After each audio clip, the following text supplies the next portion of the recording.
Hello everyone, welcome to law विटा।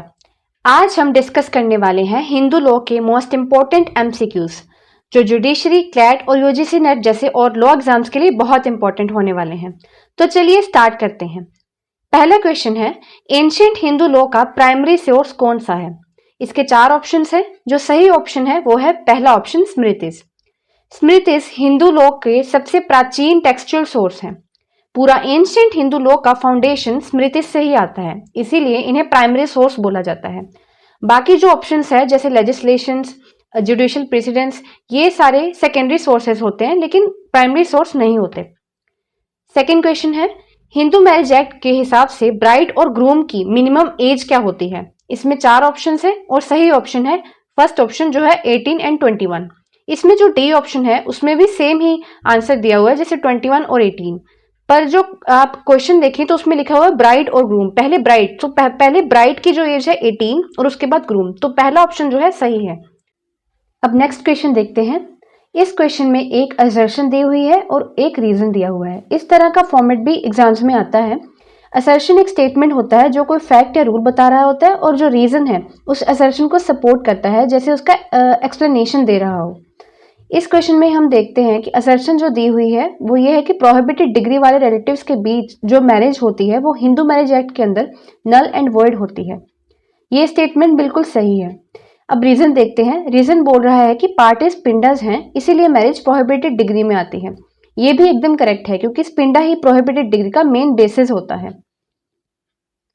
तो इस question का जो सही आंसर होगा वो ऑप्शन सी होगा। Both A and R are true and R is the correct explanation of ए।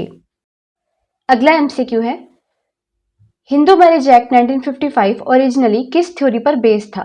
इसके फोर ऑप्शंस दिए हैं और जो थर्ड वाला है फोल्ड थ्योरी वो सही आंसर है। हिंदू मैरिज एक्ट जब 1955 में बना था उस समय डाइवोर्स सिर्फ तब मिल सकता था जब किसी एक स्पाउस की गलती मतलब फॉल्ट प्रूफ हो जाए। फॉल्ट्स जैसे क्रुएलिटी, डिजर्शन, अडल्ट्री, कन्वर्जन, इस तरह के। बाकी जो ऑप्शंस है जैसे कंसेंट थ्योरी, ब्रेकडाउन थ्योरी, ये पहले नहीं थे। जैसे कंसेंट थ्योरी म्यूचुअल कंसेंट से डाइवोर्स वो बाद में इंट्रोड्यूस हुआ था।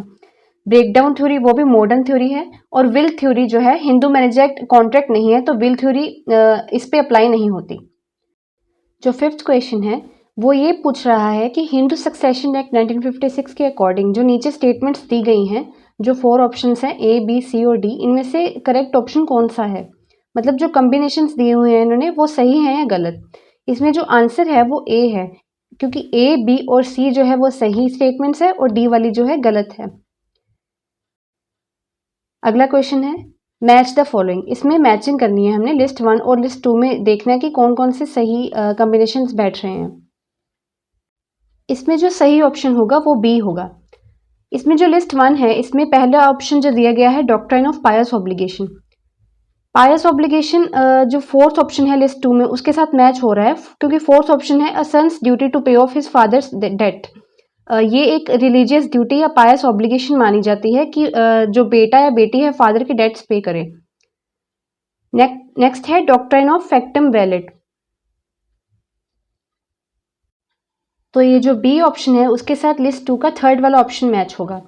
इस डॉक्ट्राइन का मतलब है जो हो गया सो हो गया। मतलब अगर कोई काम हो चुका है, चाहे वो मोरल रूल के अगेंस्ट हो, लेकिन लॉ उसको मना नहीं करता, तो उसे वैलिड माना जाता है। जो सी ऑप्शन है वो है स्पिंडर रिलेशनशिप। इसका जो सही मैच होगा वो सेकंड वाला होगा लिस्ट 2 से, a relationship based on shared particles of the same body. जो डी ऑप्शन है वो है मिताक्षरा स्कूल। इसके साथ मैच होगा लिस्ट 2 का फर्स्ट वाला ऑप्शन, क्योंकि मिताक्षरा स्कूल का जो मेन रूल होता है वो ये है कि बेटा पैदा होते ही कोपार्टनर बन जाता है। अगला क्वेश्चन देखते हैं, सेवंथ। इस क्वेश्चन में ये पूछा गया है कि जो लेजिटिमेट माइनर बॉय है उसका नेचुरल गार्डियन कौन होगा? फोर ऑप्शंस दिए गए हैं और उनमें से जो सी है फादर वो सही ऑप्शन है, क्योंकि Hindu minority and guardianship act के अकॉर्डिंग लेजिटिमेट माइनर बॉय का नेचुरल गार्डियन फादर होता है। मदर गार्डियन तब बनती है जब फादर डेड हो, एब्सेंट हो या इनकैपेबल हो, इसीलिए प्राइमरी नेचुरल गार्डियन जो है फादर ही माना जाता है। जो अगला क्वेश्चन है उसमें हमें ये बताना है कि according to Hindu adoption and maintenance act adoption के लिए वैलिड कंडीशन कौन सी है? इसमें चार ऑप्शंस दिए गए हैं, उसमें से हमें वैलिड कंडीशन बतानी है। जो ऑप्शन सी है कि अडॉप्टर और जो चाइल्ड है दोनों हिंदू होने चाहिए। ये वाला ऑप्शन जो सही है, क्योंकि अडॉप्शन तभी वैलिड होगा जब अडॉप्ट करने वाला भी हिंदू हो और जिसे अडॉप्ट किया जा रहा है वो भी हिंदू हो। This is the most basic requirement of Hindu adoption and maintenance act. अगला क्वेश्चन है, हिंदू मैरिज एक्ट के अकॉर्डिंग कौन सा ग्राउंड वैलिड है डाइवोर्स लेने के लिए? इसमें 4 ऑप्शन दिए गए हैं और जो सही ऑप्शन है वो सेकंड वाला है, adultery. Under the Hindu marriage act adultery एक प्रॉपर फॉल्ट बेस्ड ग्राउंड है डाइवोर्स के लिए। दिस मीन्स अगर स्पाउस किसी और के साथ वॉलंटरीली सेक्शुअल रिलेशनशिप मेंटेन करता है तो दूसरा स्पाउस डाइवोर्स क्लेम कर सकता है। अब जो नेक्स्ट क्वेश्चन है उसमें कुछ स्टेटमेंट्स दी हुई हैं। क्वेश्चन ये है कि मिताक्षरा स्कूल के बारे में इन जो 4 स्टेटमेंट्स दी हैं उनमें से कौन सी करेक्ट है? इसका जो सही ऑप्शन है वो डी है। इसका आंसर डी इसलिए है क्योंकि जो मिताक्षरा स्कूल है वो प्रिंसिपल ऑफ सर्वाइवरशिप को फॉलो करता है। मतलब जो सन है वो प्रॉपर्टी राइट बाय बर्थ ही, सन को जो प्रॉपर्टी राइट है ना वो बाय बर्थ ही मिल जाता है। अब अगला क्वेश्चन ये है कि हिंदू मैरिज एक्ट के अंदर कौन सी सिचुएशन में मैरिज वॉइड होती है? इसमें 4 ऑप्शंस दिए गए हैं और करेक्ट ऑप्शन बी है। जो ऑप्शन बी है वो ये कह रहा है कि अगर किसी एक पार्टी का स्पाउस ऑलरेडी जिंदा है और वो फिर से दूसरी शादी कर ले तो वो जो दूसरी वाली शादी होगी वो वॉइड होगी। अगर कोई जो आदमी या औरत कोई भी है वो शादीशुदा है और उसका स्पाउस जो है जिंदा है और वो दूसरी शादी कर लेता है, ये मैरिज ऑटोमेटिकली वॉइड होती है क्योंकि ये बाइगेमी होती है जो हिंदू मैरिज एक्ट में वैलिड नहीं है। अब जो नेक्स्ट क्वेश्चन है वो एक पहले भी हमने क्वेश्चन किया था असर्शन और रीजन वाला, ये सेम उसी फॉर्मेट पर है। इसमें एक असर्शन दी हुई है और उसके नीचे एक रीजन दिया हुआ है और फिर उसके बाद 4 ऑप्शन दिए हैं जिसमें से हमने करेक्ट ऑप्शन चूज करना है। इसमें जो असर्शन दी हुई है वो ये है कि जो हर हिंदू है वो बाउंड होता है अपने लेजिटिमेट और इलेजिटिमेट माइनर चिल्ड्रन को मेंटेन करने के लिए। और इसका रीजन दे रखा है कि section 20 subsection 2 of Hindu adoption and maintenance act कहता है कि माइनर चाइल्ड चाहे लेजिटिमेट हो या इलेजिटिमेट अपने मदर या फादर से मेंटेनेंस क्लेम कर सकता है। तो ये दोनों स्टेटमेंट्स जो है ट्रू है और जो रीजन है वो प्रॉपर जो असर्शन को एक्सप्लेन कर रहा है। तो इसका जो करेक्ट आंसर होगा वो ऑप्शन सी होगा। Both A and R are true and R is the correct explanation of A. अब जो नेक्स्ट क्वेश्चन है उसमें हमें हिंदू सक्सेशन एक्ट के जो कुछ सेक्शंस हैं उनको क्रोनोलॉजिकल ऑर्डर में अरेंज करना होगा। तो इसका जो सही ऑप्शन है वो सी है, सी डी ए बी। अगला क्वेश्चन है, जो एक केस है चंद्र वर्सेस सुरेश, वो किस इशू से रिलेटेड था? इसका जो सही आंसर है वो ऑप्शन डी है, डिग्री ऑफ जुडिशियल सेपरेशन। इस केस में कोर्ट ने जुडिशियल सेपरेशन के प्रिंसिपल्स क्लैरिफाई किए थे कि कौन से सर्कमस्टांसिस में स्पाउसेस सेपरेटली रह सकते हैं और इस डिक्री के लीगल कंसिक्वेंसेस क्या होते हैं। तो याद रखना चंद्र वर्सेस सुरेश जो है जुडिशियल सेपरेशन का केस है। जो नेक्स्ट क्वेश्चन है वो ये पूछ रहा है कि एक हिंदू वाइफ अपने हस्बैंड के क्रेडिट पर घर के डेली यूज का सामान कब खरीद सकती है? मतलब उसके पास कब इम्प्लाइड अथॉरिटी होती है जो डेली यूज का सामान है खरीदने की। इसमें 4 ऑप्शन दिए गए हैं और जो करेक्ट है वो ए है कि जब वाइफ हस्बैंड के साथ डोमेस्टिक होम में रह रही हो। अगला क्वेश्चन है कि अगर सेक्शन 5 सबसेक्शन 3 का जो एज कंडीशन है वो वायलेट हो जाए तो जो शादी है वो वैलिड होगी या क्या होगी, मतलब मैरिज का स्टेटस क्या होगा? तो जो ऑप्शन डी है वो सही आंसर है, वैलिड बट पनिशेबल। मतलब जो शादी है वो वैलिड रहती है पर पार्टीज को पनिशमेंट मिल सकती है अंडर चाइल्ड मैरिज एक्ट। अगला क्वेश्चन है उसमें यह पूछा गया है कि एक हिंदू अपने विल में किस प्रॉपर्टी को दे सकता है, लाइक विल बनाने का राइट किस प्रॉपर्टी पर होता है एक हिंदू को। तो इसका जो आंसर है वो ऑप्शन बी है कि सेल्फ एक्वायर्ड प्रॉपर्टी का सेल्फ एक्वायर्ड प्रॉपर्टी जो खुद कमाई होती है या खरीदी होती है उसी को विल में एक हिंदू दे सकता है। आगे अगला क्वेश्चन है, मिताक्षरा में को पार्टनर अपना अनडिवाइडेड शेयर अलाइनेट कर सकता है या नहीं? इसका जो करेक्ट ऑप्शन है वो बी है कि वो अलाइनेट कर सकते हैं लेकिन कुछ लिमिटेशंस के साथ। ठीक है जी, कि ये अदर जो पार्टनर्स के राइट है जो पार्टीशन के राइट है उनको अफेक्ट ना करें। अगला क्वेश्चन ये है कि जो जजमेंट है प्रकाश वर्सेस फूलवती उसमें डॉटर्स के कोपार्शनरी राइट्स के बारे में क्या कहा गया है। मतलब इसमें जो मेन क्वेश्चन ये था कि 2005 का जो अमेंडमेंट हुआ था डॉटर्स को उसमें कोपार्शनर बनाया गया, ये जो अमेंडमेंट है वो पास्ट केसेस पर अप्लाई होता है या सिर्फ फ्यूचर में अप्लाई होता है? तो इसका जो करेक्ट आंसर होगा वो बी होगा कि अमेंडमेंट जो है वो प्रोस्पेक्टिव होगी। मतलब जो 2005 के बाद के जो केसेस है ये वाली अमेंडमेंट सिर्फ उन पर अप्लाई होगी, उसके पहले के जो केसेस थे उन पर नहीं। अगला क्वेश्चन ये पूछ रहा है कि रेस्टिट्यूशन ऑफ कॉन्जुगल राइट्स किस टाइप की रेमेडी है। तो इसका आंसर है बी कि ये एक इक्विटेबल रेमेडी है। इसमें पनिशमेंट नहीं होता। इसमें जो कोर्ट है स्पाउस को ऑर्डर कर देती है कि वो अपनी मैरिज की ड्यूटीज है वो वापस से स्टार्ट कर दे, तो इसमें कोई पनिशमेंट नहीं मिलती। अगला क्वेश्चन है उसमें ये पूछा जा रहा है कि हिंदू अडॉप्शन मेंटेनेंस एक्ट के अकॉर्डिंग एक मैरिड वुमेन जो है चाइल्ड को अडॉप्ट कर सकती है या नहीं। तो इसका जो सही आंसर रहेगा वो बी होगा कि जो मैरिड वुमेन है वो चाइल्ड अडॉप्ट कर सकती है, लेकिन उसमें जो है उसके हस्बैंड की कंसेंट होगी कि अगर हस्बैंड कहेगा कि हाँ कर लो अडॉप्ट तभी वो अडॉप्ट कर सकते हैं, वरना नहीं। अगले क्वेश्चन में एक असर्शन दी हुई है और एक रीजन दिया हुआ है। असर्शन ये कह रही है कि कस्टम अगर लॉ के अगेंस्ट हो तो वो वैलिड नहीं होता। रीजन ये बोल रहा है कि कोर्ट हमेशा स्टैट्यूट को कस्टम से ऊपर रखता है। तो ये दोनों स्टेटमेंट्स जो है ट्रू है और रीजन डायरेक्टली असर्शन को एक्सप्लेन कर रहा है, तो इसका राइट आंसर होगा ऑप्शन ए। अगले क्वेश्चन में हमें Hindu adoption and maintenance act के कुछ सेक्शन दिए गए हैं लिस्ट 1 में और लिस्ट 2 में प्रोविजंस दिए हुए हैं। तो हमें सेक्शन कौन की करेक्ट प्रोविजन के साथ मैच करना है। इसका जो सही आंसर रहेगा वो ऑप्शन ए होगा। अगले क्वेश्चन में हमें ये पूछा गया है कि किस केस में कोर्ट ने ये बोला था कि जो रजिस्ट्रेशन है मैरिज की वो कंपल्सरी होनी चाहिए। तो इसका सही आंसर है सीमा वर्सेस अश्वनी कुमार। इस केस में सुप्रीम कोर्ट ने कहा था कि हर रिलीजन की मैरिजेस को रजिस्टर करना जरूरी है।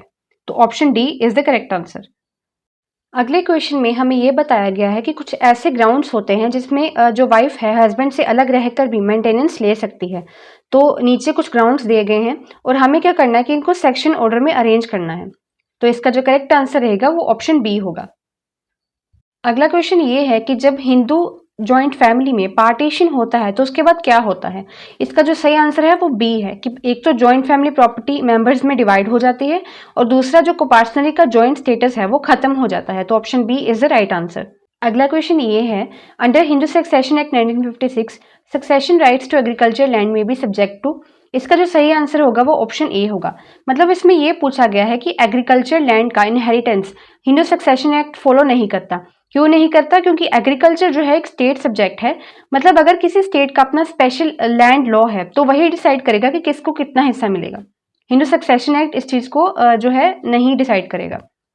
अगले क्वेश्चन में हमें कुछ केसेस दिए गए हैं और क्वेश्चन ये पूछा गया है कि इनमें से कौन सा केस जो है रेस्टिट्यूशन ऑफ कॉन्जुगल राइट से डील करता है।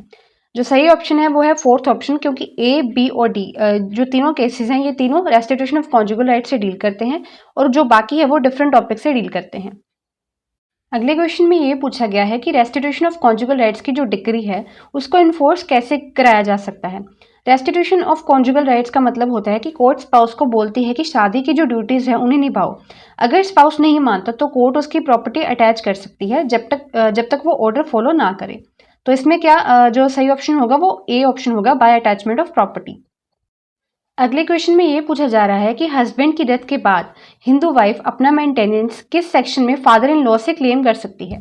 इसका जो आंसर है वो सेक्शन 19 है, क्योंकि ये सेक्शन बोलता है कि अगर विडो खुद अपने आप को सपोर्ट नहीं कर सकती तो फादर इन लॉ से मेंटेनेंस क्लेम कर सकती है। तो जो फादर इन लॉ है उसको मेंटेनेंस देना पड़ेगा under section 19 of Hindu adoption and maintenance act 1956। Question है उसमें ये पूछा गया है कि किस लॉ में अडॉप्शन जो है उसको रिकॉग्नाइज नहीं किया गया। इसका जो सही आंसर है वो सी ऑप्शन है, क्योंकि बोथ जो मुस्लिम लॉ है और पारसी लॉ दोनों लॉज में अडॉप्शन को रिकॉग्नाइज नहीं किया गया।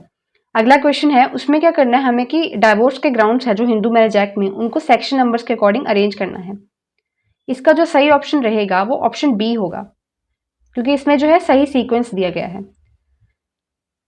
अगले क्वेश्चन में हमें 4 जो है फेमस केसेस दिए गए हैं लिव इन रिलेशनशिप के। इनको भी हमने क्या करना है कि ऑर्डर वाइज करना है, अरेंज करना है इनको। इसका भी जो सही आंसर रहेगा वो ऑप्शन फर्स्ट होगा, जो जिसमें ए बी और सी डी ये चारों जो ऑप्शन है इस तरह से जैसे दिए गए हैं वैसे ही ऑर्डर वाइज ही दिए गए हैं। ठीक है जी।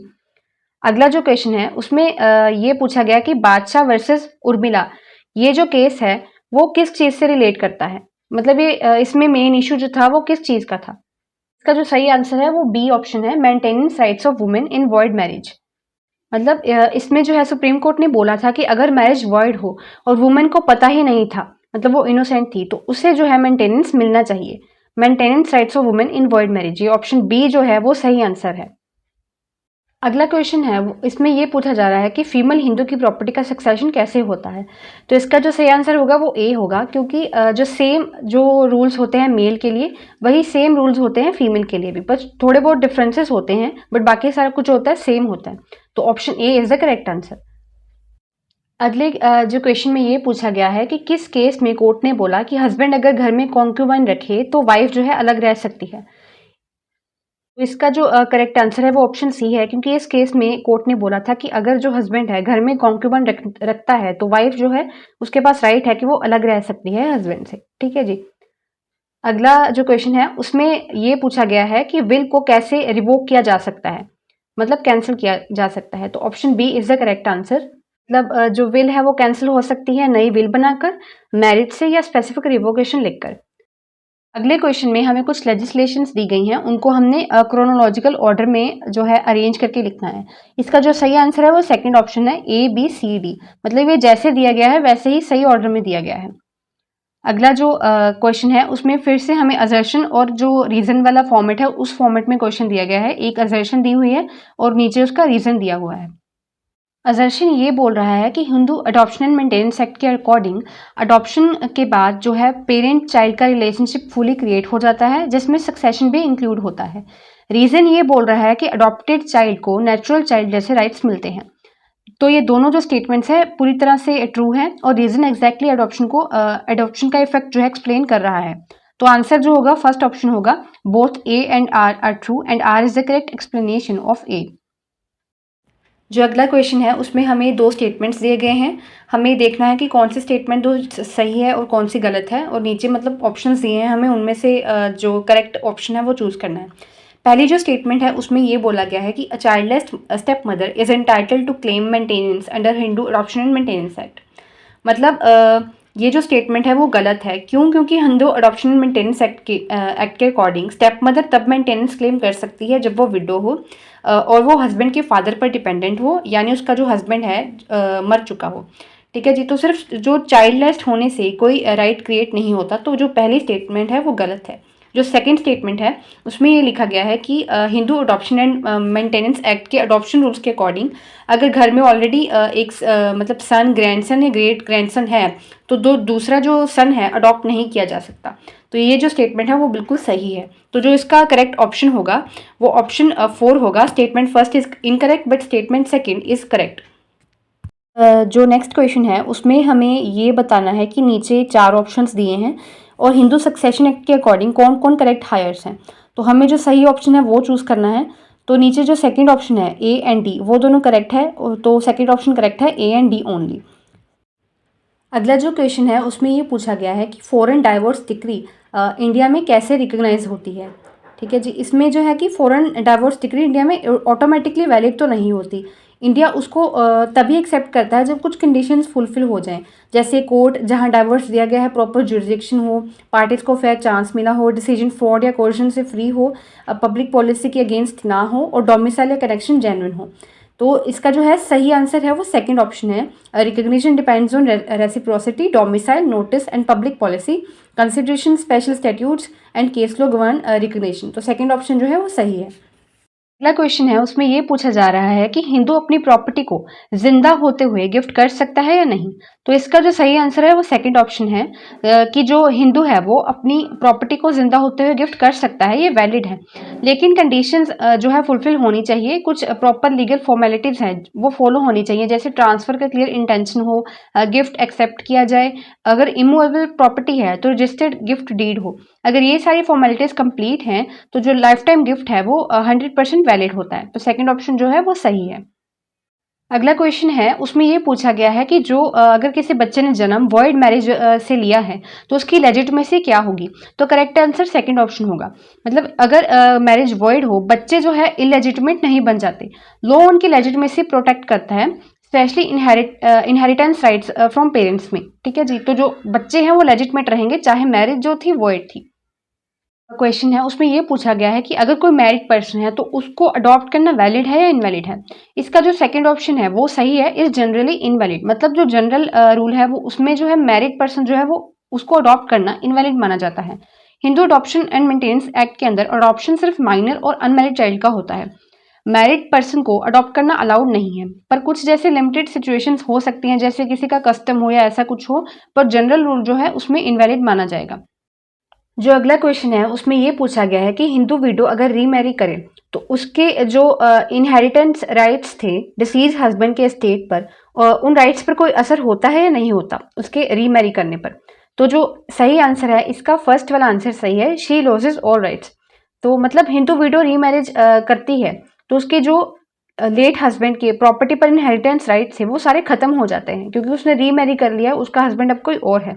तो जो डिसीज हस्बैंड था उसके एस्टेट पर जो भी उसके राइट्स थे वो सारे राइट्स खत्म हो जाते हैं।